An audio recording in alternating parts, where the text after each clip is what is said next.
മൗറീഷ്യസിലെ port Luis നഗരത്തിന് സമീപം Indian മഹാസമുദ്രത്തിലെ ഏറ്റവും വലിയ ഓഷ്യനേറിയമായ ഒഡീസിയോ ഓഷ്യനേറിയം 2021 ആരംഭിച്ച ഈ ഓഷ്യനേറിയത്തിൽ 200-ലധികം സ്പീഷീസും 3500-ലധികം സമുദ്രജീവികളും ഉൾക്കൊള്ളുന്നു.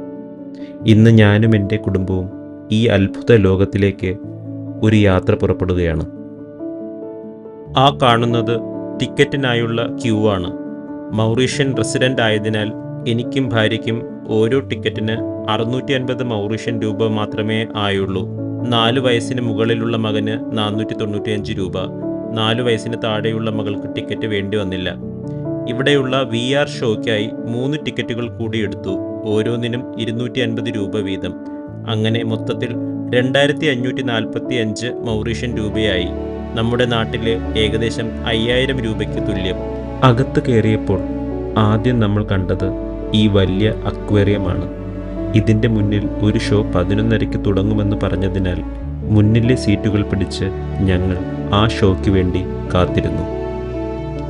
ഷോയ്ക്കായി കാത്തിരിക്കുമ്പോൾ ഭൂരിഭാഗം പേരുടെയും കണ്ണ് ചെന്നുടക്കിയത് സാൻഡ് ടൈഗർ ഷാർക്ക് പോലെ തോന്നിക്കുന്ന ഈ സ്രാവിലാണ്. ഇടയ്ക്കിടയ്ക്ക് ആശാൻ മറ്റു മത്സ്യങ്ങളെ കയറി പിടിക്കാൻ ശ്രമിക്കുന്നതായും കാണാം. അങ്ങനെ ഷോ ആരംഭിച്ചു. കപ്പലിലൂടെ യാത്ര ചെയ്യുന്ന 3 പേരുടെ കഥയാണെന്ന് മനസ്സിലായി. അവരുടെ വസ്ത്രങ്ങളിൽ നിന്ന് ഒരാൾ ക്യാപ്റ്റനാണെന്നും മറ്റൊരാൾ അദ്ദേഹത്തിൻ്റെ സഹായിയാണെന്നും കൂടെയുള്ളയാൾ ക്ലീനറാണെന്നും മനസ്സിലായി. അവർ നിധി തേടിയുള്ള ഒരു യാത്രയിലാണെന്നുള്ള നിഗമനത്തിലും ഞങ്ങളെത്തി.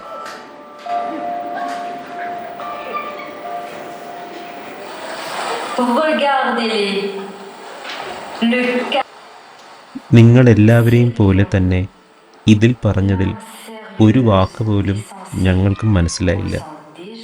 ഇത് ഫ്രഞ്ചോ ക്രിയോളോ ആയിരിക്കാം എന്ന് ഞങ്ങൾ ഊഹിച്ചു.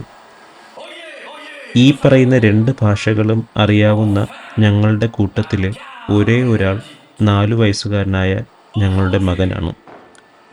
അവനോട് ഇതൊക്കെ തർജിമ ചെയ്തു തരാൻ പറഞ്ഞാൽ 1/4 ഭാഗം മാത്രം ശരിയായി പറയുകയും ബാക്കി കഥ അവൻ തന്നെ ഉണ്ടാക്കി പറയാനുള്ള സാധ്യതയും മുൻകൂട്ടി കണ്ട് ഞങ്ങൾ ആ സാഹസവുമായി മുന്നോട്ട് പോയില്ല. അങ്ങനെ അല്പം വിരസതയോടെ ഷോ മുന്നോട്ട് പോകാൻ തുടങ്ങുമ്പോൾ പെട്ടെന്ന് ലൈറ്റുകൾ മങ്ങുകയും ചുവന്ന ലൈറ്റുകൾ തെളിയുകയും ചെയ്തു. അവിടെ ഒരു മത്സ്യകന്യക പ്രത്യക്ഷപ്പെട്ടു. അവളുടെ വരവ് ഞങ്ങൾക്കൊരാശ്വാസമായി.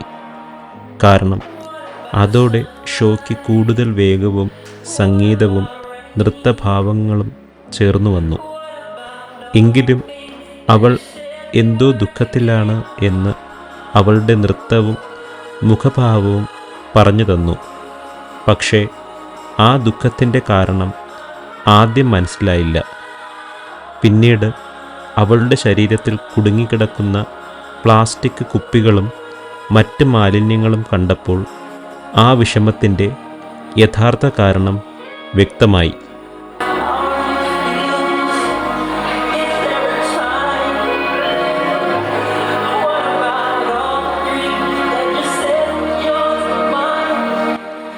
ഒഡീസിയോ ഓഷ്യനേറിയം ആരംഭിച്ചതിൻ്റെ പ്രധാന ലക്ഷ്യങ്ങളിൽ ഒന്നാണ് സമുദ്രം നശിപ്പിച്ചു കൊണ്ടിരിക്കുന്നതിനെക്കുറിച്ചുള്ള അവബോധം സൃഷ്ടിക്കൽ. അതിനെ വളരെ വ്യക്തമായി നമുക്ക് മനസ്സിലാക്കി തരുന്ന ഒരു ശക്തമായ ഷോ തന്നെയായിരുന്നു ഇത്.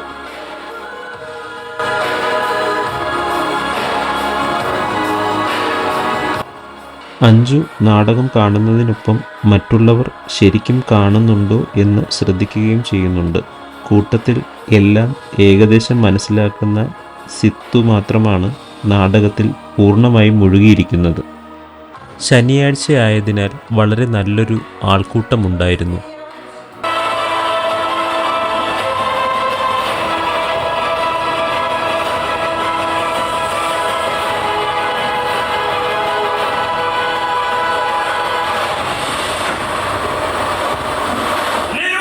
നാടകത്തിന് ശേഷം പ്രതീക്ഷിച്ചതുപോലെ സമുദ്രം വൃത്തിയായി സൂക്ഷിക്കണം എന്ന സന്ദേശം ലഭിച്ചുവെങ്കിലും എന്നെ ഏറ്റവും അത്ഭുതപ്പെടുത്തിയത് മറ്റൊരു കാഴ്ചയായിരുന്നു. നാടകം അവസാനിച്ച ഉടനെ സിത്തുവടക്കം എല്ലാ കുട്ടികളും സ്റ്റേജിന് മുന്നിലേക്ക് ഓടി വന്നു. അവിടെ ഉണ്ടായിരുന്ന പ്ലാസ്റ്റിക് കുപ്പികളും മറ്റ് മാലിന്യങ്ങളും എടുത്ത് വേസ്റ്റ് ബിന്നിൽ ഇടാൻ തുടങ്ങി. ഇതുപോലൊരു കാഴ്ച നമ്മുടെ നാട്ടിൽ ഞാൻ വളരെ വിരളമായാണ് കണ്ടിട്ടുള്ളത്.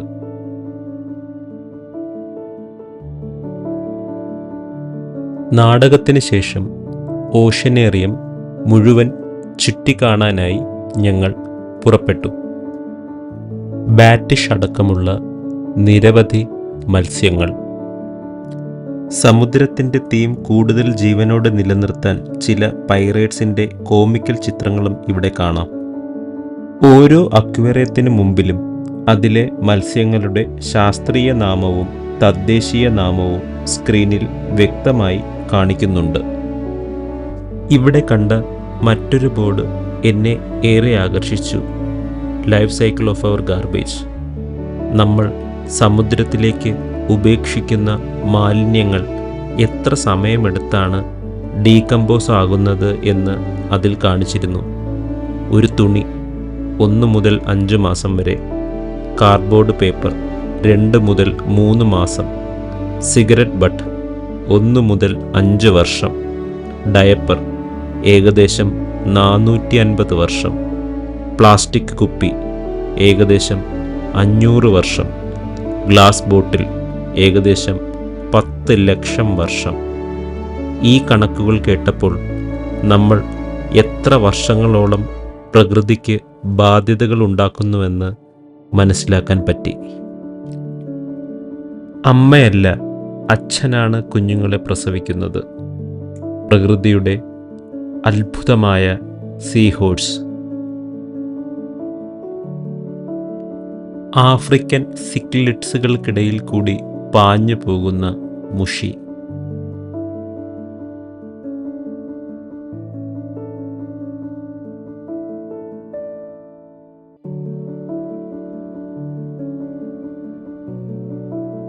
നിങ്ങൾ മൗറീഷ്യസിൽ കുട്ടികളുമായി എത്തിയിട്ടുണ്ടെങ്കിൽ ഒരിക്കലും ഒഴിവാക്കാൻ പാടില്ലാത്ത സ്ഥലമാണ് ഇത്. കടലിൻ്റെ അടിത്തട്ടിലെ ഈ അത്ഭുത ജീവികളെ അടുത്ത് കാണുമ്പോൾ കുട്ടികളുടെ കണ്ണുകളിൽ നിറയുന്ന കൗതുകവും സന്തോഷവും ഇവിടെ വ്യക്തമായി കാണാം. ഓരോ ടാങ്കിൻ്റെയും മുന്നിൽ അവർ നിൽക്കുന്നത് പുതിയൊരു ലോകം കണ്ടെത്തുന്ന പോലെ തന്നെയാണ്. ഇത് വെറും വിനോദമല്ല. കുട്ടികൾക്ക് സമുദ്ര ജീവിതത്തെക്കുറിച്ചും പ്രകൃതി സംരക്ഷണത്തെക്കുറിച്ചും പഠിക്കാൻ കഴിയുന്ന ഒരു ലൈവ് ക്ലാസ് റൂം തന്നെയാണ്. അത്ഭുതങ്ങളുടെ ഒരു മായാലോകം തന്നെയാണ് സമുദ്രം. അതിൻ്റെ ആഴങ്ങളിൽ നാം ഇന്നും കാണാത്ത എത്രയോ കൗതുകങ്ങൾ ഒളിച്ചിരിക്കുന്നുണ്ടാകാം.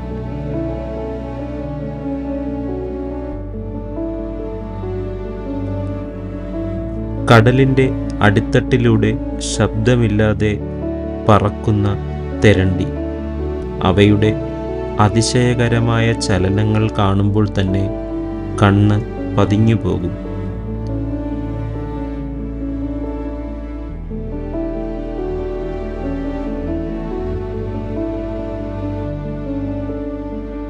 അതോടൊപ്പം തൊട്ടടുത്തുകൂടി ശാന്തമായി ഭംഗിയായി നീങ്ങിപ്പോകുന്ന സ്രാവ്. അവയുടെ സാന്നിധ്യം തന്നെ ഒരു വിസ്മയമാണ്. ഈ ജീവികളെ ഇങ്ങനെ അടുത്ത് സുരക്ഷിതമായി കാണാൻ കഴിയുന്നത് ഇവിടുത്തെ ഏറ്റവും വലിയ അനുഭവങ്ങളിൽ ഒന്നാണ്. കാർട്ടൂണുകളിൽ ഷാർക്കുകളെ ഏറെ സ്നേഹിക്കുന്ന ജാനിക്ക് പക്ഷേ ഒരു ഷാർക്കിനെ നേരിൽ കണ്ടപ്പോൾ അല്പം ഭയമുള്ളതുപോലെ തോന്നിപ്പിച്ചു. ആ ഭംഗിയാർന്ന സ്രാവ് ഞങ്ങളോട് കൂട്ടുകൂടാൻ ശ്രമിക്കുന്നത് പോലെ തന്നെ തോന്നി.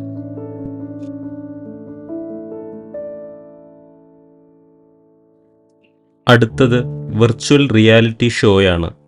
360 ഡിഗ്രിയിൽ സമുദ്രത്തെ അനുഭവിക്കാൻ കഴിയുന്ന ഒരു ഗംഭീര അനുഭവം.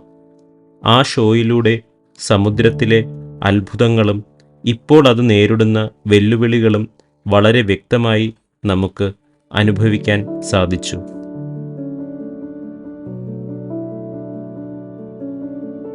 360 ഡിഗ്രിയിൽ സിത്തുവിന് എല്ലാം കാണിച്ചു കൊടുക്കണമെന്ന ആവേശമെന്നോണം ജാനി സിത്തുവിൻ്റെ കസേര തന്നെ 360 ഡിഗ്രിയിൽ കറക്കുകയാണ്.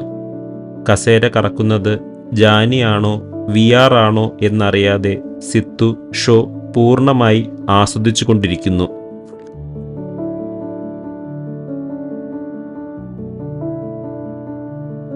ഇനി മുറിയുടെ അറ്റത്തെങ്ങാനും എന്തെങ്കിലും സമുദ്രജീവി ഉണ്ടോ എന്ന് നോക്കാൻ അഞ്ജന കസേര നീക്കി നീക്കി ജനലിൻ്റെ അടുത്തുവരെ എത്തി.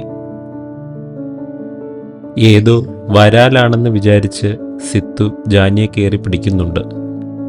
എല്ലാവരും ഷോ കഴിഞ്ഞു പോയിട്ടും അഞ്ജു മാത്രം സമുദ്രജീവികളെ അന്വേഷിച്ചുകൊണ്ടിരുന്നു.